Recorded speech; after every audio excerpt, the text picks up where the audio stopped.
Assalamualaikum warahmatullahi wabarakatuh. Waalaikumsalam warahmatullahi wabarakatuh. Terima kasih waktunya Bapak Ibu Guru. Ya, saya ini ingin menjelaskan tugas dari PKG yang selama 3 bulan saya ikut di PKG PJOK. Terus saya mau menjelaskan tugas RTL. RTL itu rencana tidak lanjut atau P5 Sport Education Model. Atau saya mengambil permainan tradisional Gobak Sodor, di mana temanya itu sendiri bangunlah jiwa raganya. Tuh. Terus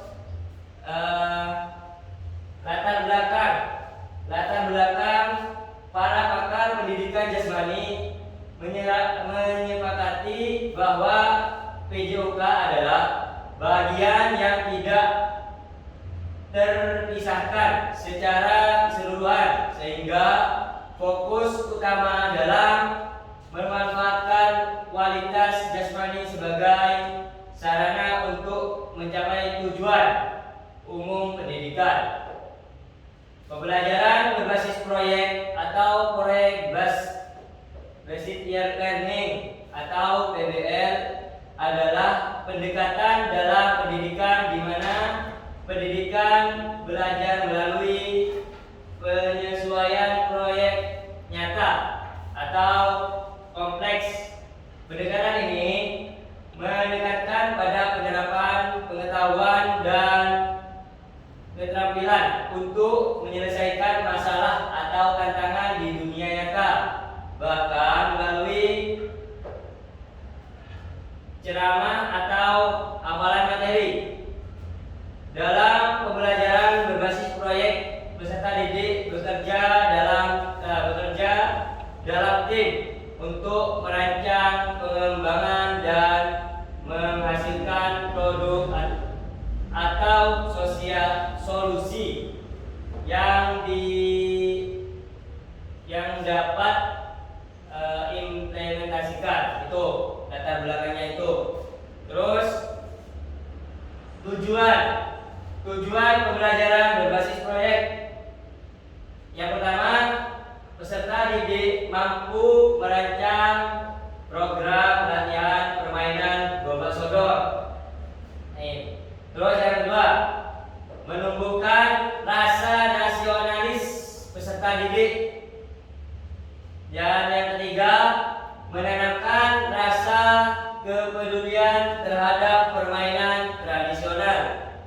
Ini poin yang mungkin penting, menanamkan rasa kepedulian terhadap permainan tradisional, di mana permainan tradisional itu sendiri itu sudah hampir mau punah, sudah tertindas oleh permainan modern seperti game-game di HP yang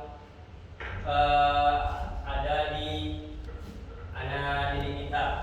Terus yang nomor 4, menciptakan suasana pembelajaran yang berpihak kepada siswa. Nih, menciptakan pembelajaran yang berpihak kepada siswa, maksudnya pembelajaran ini itu dihususkan untuk kepada siswa. Jadi yang berperan itu siswa. Gitu. Terus yang yaitu kapasitas yang dimiliki kelas atau sekolah. Kapasitas di sini menunjukkan pada aset yang dimiliki oleh satuan pendidikan untuk menjadi acuan dalam pelaksanaan permainan Gobak Sodor. Agar bisa tercapai dalam kegiatan permainan Gobak Sodor harus merujuk pada hal di bawah ini. Yang pertama, peserta didik, di mana permainan tersebut itu harus ada peserta atau peserta didik. Dan yang kedua, sarana dan prasarana, di mana sarana itu dan prasarana itu harus ada alat dan ada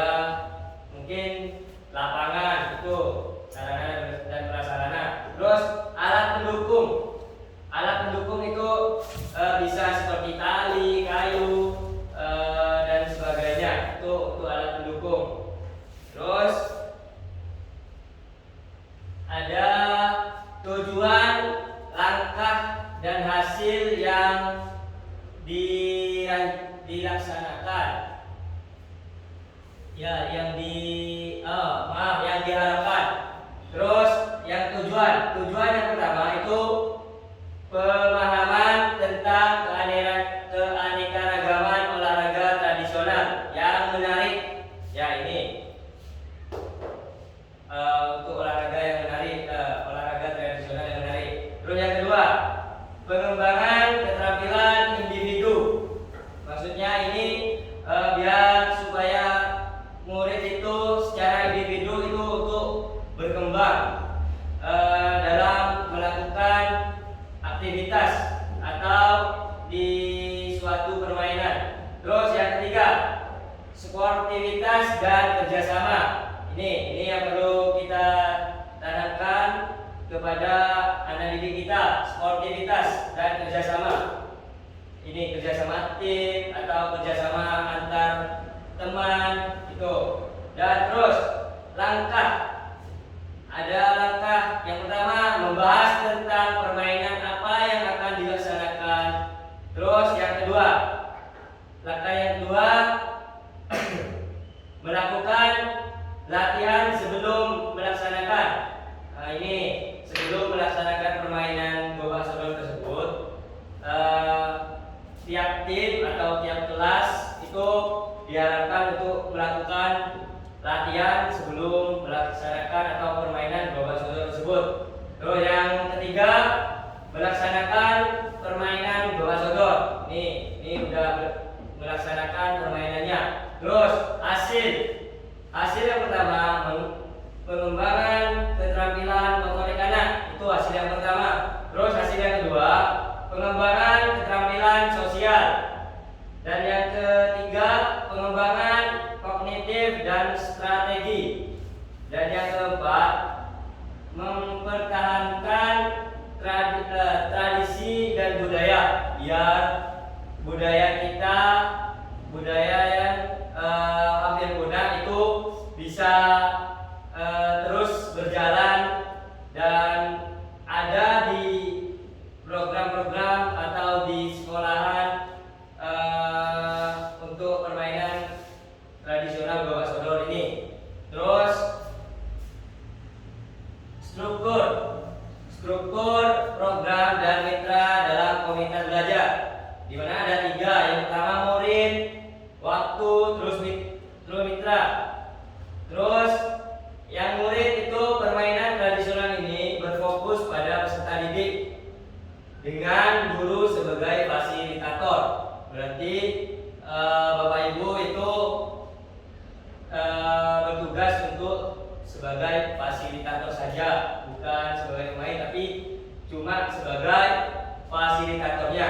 Terus waktu pelaksanaan dilaksanakan setelah penilaian akhir semester. Nah ini kalau waktu itu mungkin kita bisa taruh di mungkin lain waktu atau cari waktu yang pas biar kita melaksanakan permainan gobak sodor tersebut. Terus mitra itu ada kepala sekolah sebagai penanggung jawab dan melibatkan KBS di satuan pendidikan yang nantinya akan berperan membantu melaksanakan kegiatan permainan gobak sodor tersebut. Nah ini yang penting itu kepala sekolah itu sebagai penanggung jawab atau kepala sekolah itu mengizinkan dan melibatkan KBS atau komunitas belajar di satuan pendidikan Bapak dan Ibu. Terus untuk membantu terlaksananya kegiatan permainan gobak sodor tuh untuk mitra. Terus rencana dan evaluasi. Rencana dan evaluasi itu ada 3, ada tujuan pembelajaran, umpan balik, dan refleksi. Di mana tujuan pembelajaran merupakan langkah pertama dalam mengevaluasi dari kegiatan pembelajaran. Terus umpan Umpan balik merupakan hal yang perlu dilakukan dalam fase pembelajaran agar menjadi acuan baik buruknya kegiatan yang dilaksanakan. Itu umpan balik. Terus refleksi. Refleksi itu di sini adalah untuk mematuhi sejauh mana kita melakukan pembelajaran. Itu untuk refleksi. Terus ada tantangan yang dihadapi. Tantangan yang pertama itu cuaca yang tidak bersahabat menjadi tantangan yang sering terjadi karena pada musim ini cuaca yang sering kali hujan sehingga menjadi pengaruh pada kegiatan. Ini maksudnya kita harus melihat dulu cuaca itu mendukung apa tidaknya. Ini yang jadi tantangan. Soalnya untuk saat ini itu sudah musim penghujan dan juga menjadi kendala atau pengaruh pada kegiatan permainan ini atau permainan bola sodor. Terus yang kedua, keterbatasan waktu mempengaruhi pelaksanaan kegiatan. Ini ada keterbatasan waktu yang mempengaruhinya untuk pelaksanaan kegiatan. Terus yang ketiga, meningkatkan motivasi peserta didik menjadi tantangan terutama jika mereka mengalami kegiatan atau kesalahan selama bermain. Ya ini yang jadi tantangan yang dihadapi. Terus yang keempat, kesulitan dalam manajemen tim termasuk perbedaan kemampuan, kepribadian atau konflik antar pemain. Ya biasanya ini di permainan bola sodor ini biasanya terjadi konflik antar pemain atau kepribadian. Itu tantangan yang kita hadapi.